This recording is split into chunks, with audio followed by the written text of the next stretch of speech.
Okay, maayong hapon sa atong tanan. Karon nga hapon, taliwala nga daot ang atong panahon o naulan-ulan labi na diri sa Bukidnon. O Umalandong kita sa pulong sa Ginoo karon nga hapon atong pamalandungan ang atong kinabuhi sa wala pa nato makapligi si Kristo.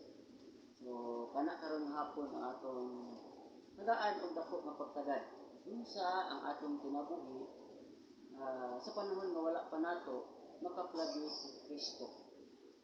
O diri sa Biblia adunay mga verses atong nagaan og dako nga pagtagad. Diri sa tagsulat ni Isaiah kapitulo 53 versikulo 6. Sumala sa pulong si Ginoo, akong pasahod ang versikulo 6, nag-ingon ang pulong si Ginoo, kitang tanan sama sa mga karnero nga nasalaag ug wala musubay sa hustong dalan. Apan siya'y gidakdakan sa Ginoo sa tanang kasalanan. Okay, atong nabasa ang sulat sumala ni Isaiah nga ang usa ka tawo ang iyang kinabuhi di ay gisusama siya sa karnero nga nahisalaag. So mga higala, wala ba nimo na imagine o nauna-unaan kung unsa di ay kadautan ang imong kinabuhi samtang nagakinabuhi ikaw dinhi sa kalibutan. Kay sumala sa pulong si Ginoo, gisusama kita sa karnero nga nahisalaag sa kaugalingon niya nga dalan. Kung atong ma-imagine ugayo, grabe kalisod atong kinabuhi. So kitang tanan sama sa mga karnero nga nasalaag ug wala musubay sa hustong dalan. Mga higala, kung ikaw karon nagkinabuhi sa imong dalanon, alang sa imuha insakto para sa imuha, alang sa imuha okay na tungod kay mauna ang imong dalan nga imong ginasubay. Pero sumala sa pulong sa Ginoo, ang atong kinabuhi di ay para sa tuwa o sa tuwa, apan sa atubangan sa Ginoo, sa pananaw sa Ginoo, suklahe para sa iyang pananaw. Imong kinabuhi o akong kinabuhi, layo kayo nga nakasubay sa dalanon sa Dios. Kay ang atong kinabuhi, sama kita sa karnero, minisala dili lang higala ang kinabuhi nato nga nasama kita sa karnero nga minisala, kundi ang ato di ang dalanon sa atong kaugalingon nga dalanon para kanato insakto na kita. Pero sumala sa pulong sa Ginoo, kung ato bagyong basahon ang pulong sa Ginoo, labi na diya sa Proverbio o Proverbs kapitulo 14 versikulo 12. Sumala sa pulong sa Ginoo, ingon sa akong basahon na, ang dalan nga gituuhan mong husto usahay mohatod kanimo ngadto sa kamatayon. Okay? Usbon ako ingon siya ang pulong sa Ginoo sa Proverbs chapter 14 verse 12. Ingon siya, ang dalan nga gituuhan mong husto usahay mohatod kanimo ngadto sa kamatayon. Klaro og tataw tayo ang pulong sa Ginoo, ang tagsulat sa Proverbio nga nagisgot nga kung sa atong kaugalingon nga dalan para sa tuwa insakto kini. Yes, mao kana ang panghuna-una sa kadaghanang tao dinhi sa kalibutan. Usa gani unsay rason usahay nga adunay mga tao imong tudloan sa insakto nga pagkinabuhi, insakto nga dalanon, pero dili sila magpatudlo tungod kay alam sila insakto ko. Walay pwede magbuot sa kuha tungod kay ako ang nadala sa akong kinabuhi. Mga higala, kung atong pamalandungan ang pulong sa Ginoo, ing-ani ang atong kinabuhi. Una, ingon sa book of Isaiah, tagsulat ni Isaiah kapitulo 53 versikulo 6, nga ikaw ug ako susama kita sa karnero nga nisalaag. Pasabot walay saktong padulngan ang atong mga dalanon. Walay saktong gagiya kanato. Unya sa panultihon usab po sa Book of Proverbs, nagisgot na nga ang atong dalan nga atong gisubay, mudala ka nato sa katapusan sa kalaglagan. So, kung atong tagaan og dako kapag dagad adunay mga tawo nga dili gayud magpatudlo kung unsa ang insakto nga pagsubay sa dalanan. Especially gid sa pulong sa Ginoo.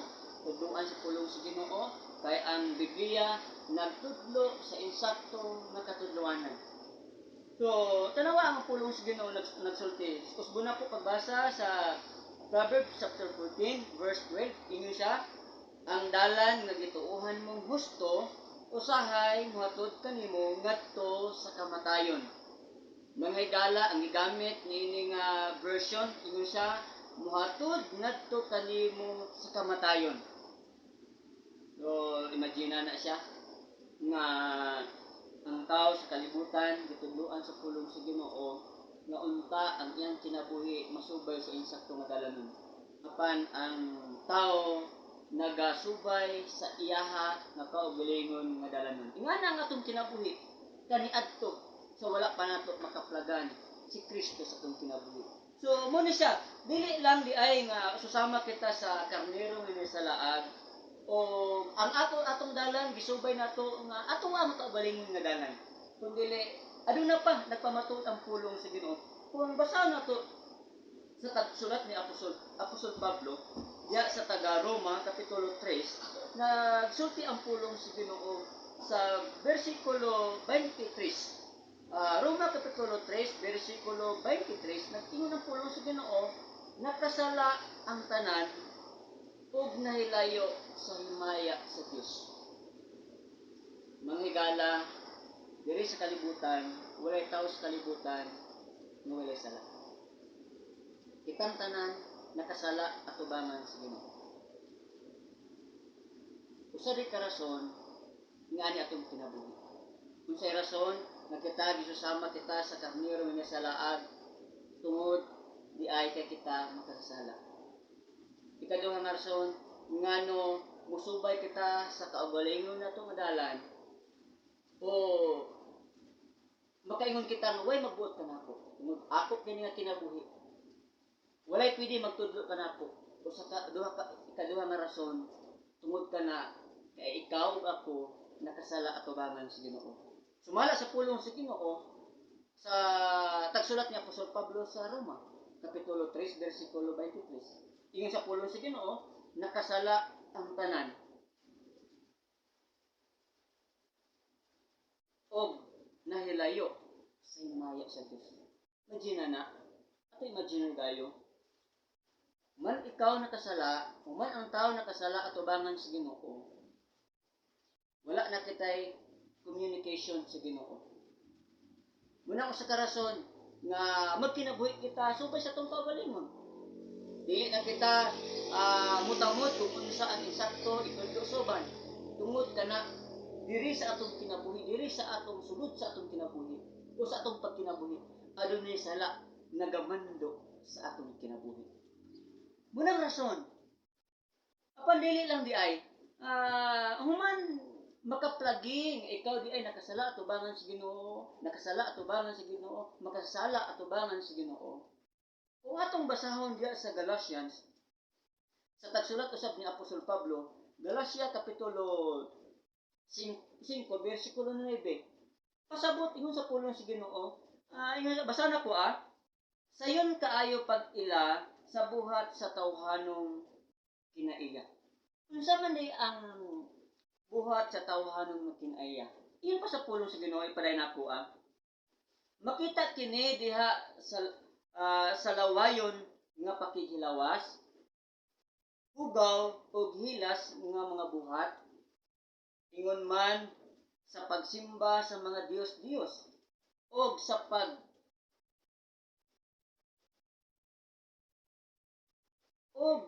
pagpamarang. Makita usab kini sa pagdinumtanay, pagbilingkilay, sa kasina, sa kapungot, sa kakub, sa pagkabahin-bahin. Then sa verse 21, yung sa nga pagkamasinahon, pagkapalahubog, tanawa o, bisan pa ang mga tao, mga palahubog, pagkamapatuyangon sa lawas ng kaibog, ug uban pang mga butang, nga sama nini, busa pasidan-an ko kamo, karon sama sa akong gihimo kaniadto, ang magbuhat ni ining mga butang nga walay dapit sa gingharian sa Dios. So atong nabasa, sumala sa tagsulat ni Apostol Pablo sa taga Galacia nga mailhan, makit-an gayud kung unsa ang mga binuhatan sa unod nun nga bahin. Ingana ang atong kinabuhi. Ingana atong pagkinabuhi, unsay rason nga nunay salaad kita, susama kita sa karnero, unsay rason nga mo usulti gid kita nga ako ni nga dalan, dili ko pwede butan. Kay tungod ako ni nga dalan. O sa ikatulo, kay ang tao makasasala. Tungod kay makasasala ang tao, ang kinabuhi sa katao malaway, ang una-una sa tao daotan, ang pagabuhaton sa katao perminti lang masatisfy ang iyang kaugalingon, o perminti lang gusto niya nga busgon ako ang kaugalingon. Muna ang gisulat ni Apostol Pablo sa taga Galacia. Yung ni Apostol Pablo tanawa gani. Giignan kuna kamo kaniadto niini, mao kini mailag gayud ang buhat sa lawas no. Sa manghigala, hinuktuki og ayo. Kung ano, unsa ang imong kinabuhi sa wala pa nimo nakaplagi si Kristo sa imong kinabuhi. Kung hangtod karon wala man nimo nakaplagi pa si Kristo Jesus nga imong manluluwas sa imong kinabuhi, tungod matingala ikaw nga ngano wala ikaw usaban sa imong kinabuhi. Tingali wala pa gid nimo totally makaplagi si Kristo Jesus sa imong kinabuhi. Unsay rason nga ikaw mapargarbuhon, bisyoso, palahubog, naatanan sa imuha, kay usa ka rason di ay nga wala pa nimo nakaplagi si Kristo Jesus diya sa imong kinabuhi. Kay tataw og klaro kaayo ang atong kinabuhi, sumala pa sa pulong sa Ginoo. Isulat ni Isaiah